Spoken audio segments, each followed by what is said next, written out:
حضرات سامعین کرام،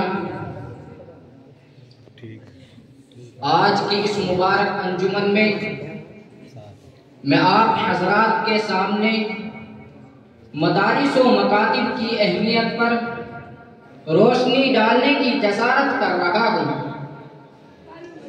دعا ہے کہ اللہ رب العزت مجھے حق بات کہنے کی توفیق نصیب فرمائے۔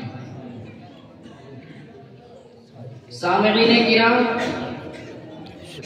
دراصل مدرسہ نام کے اللہ کی پہچان کرانے کا، مدرسہ نام کے حضور پاک صلی اللہ علیہ وسلم کی چھوڑی ہوئی وراثت کا، مدرسہ نام کے معاشرے کی برائیوں کو مٹانے کا، الغرض مدرسہ ایک بہت بڑی نعمت ہے۔ یہ مدرسہ 1450 سال سے لے کر آج تک متواتر بڑی آب و تاب کے ساتھ قال اللہ وقال الرسول کی صدائیں بلند کر رہا ہے۔ اس مدرسے کا رشتہ اصحاب صفہ سے چلا ہوا ہے، جس کے معلم آقائے دو جگہ فخر بنی آدم نبی اکرم صلی اللہ علیہ وسلم تھے، جس کے طالب علم صدیق اکبر فاروق اعظم رضی اللہ عنہما جیسے جلیل القدر صحابی رسول تھے، جس کا نصاب اللہ کا قرآن اور رسول اللہ کا فرمان تھا، جس نے دنیا کے اندھیروں میں اور زندگی کی تاریکیوں میں نور کی کرن بن کر اجالا بانٹنے کا تاریخی کارنامہ انجام دیا۔ امت کے ہر تقاضے پر لبیک کہہ کر سماجی معاشرتی تہذیبی ثقافتی تمدنی اخلاقی ہر اعتبار سے اظہار و قربانی کا بے نظیر مظاہرہ پیش کیا۔ یہ مدرسہ مکہ المکرمہ سے چلا تھا، وہاں سے مدینہ المنورہ میں منتقل ہوا اور رفتہ رفتہ چار دار عالم میں پھیل گیا۔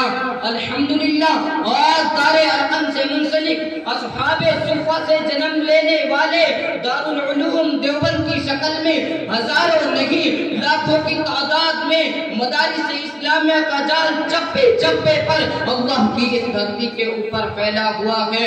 اللہ اکبر، مدرسہ چل رہا ہے، دین کے داعی شیدائی پیدا ہو رہے ہیں، اسی مدرسے سے اولیاء اللہ پیدا ہوئے، محدثین پیدا ہوئے، مفکرین پیدا ہوئے، صدیقین و صالحین پیدا ہوئے، علماء فقہاء پیدا ہوئے، ائمہ خطبہ پیدا ہوئے، حفاظ قرہ پیدا ہوئے، شہداء پیدا ہوئے، کتب ابدال پیدا ہوئے۔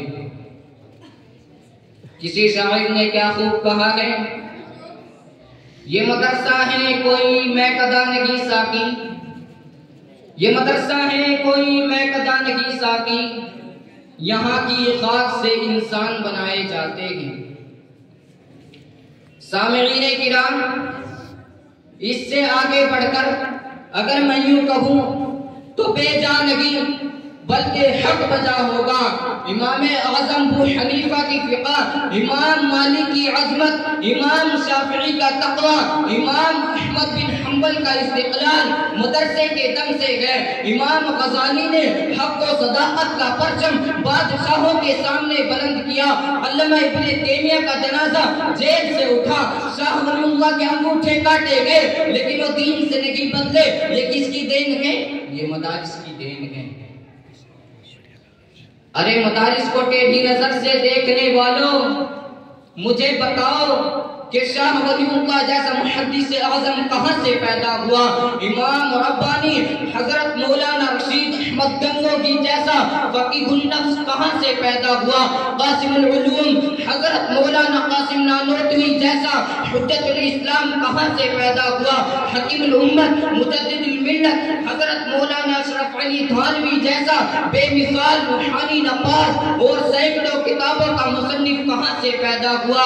آپ تاریخ کے اوراق کھولتے جائیں، سب کی انتہا اسی پر ہوگی کہ ان فرشتہ صفت عظیم ہستیوں نے مدرسے کی چہار دیواری میں رہ کر قرآن و سنت کے نور سے اپنے ظاہر و باطن کو سجایا، اپنے آپ کو ایسا قابل بنایا جن کی ہمت و بہادری جمع مردی و پامردی کی مثال نہیں ملتی، جنہوں نے اپنی زندگی اسلام کی سربلندی اور اعلاء کلمت اللہ کے لیے وقف کر دی تھی۔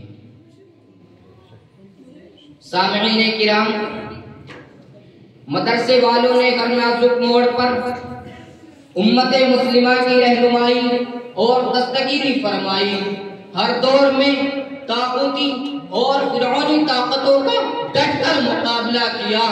1857 کے قیامت خیز انقلاب کو کون نہیں جانتا؟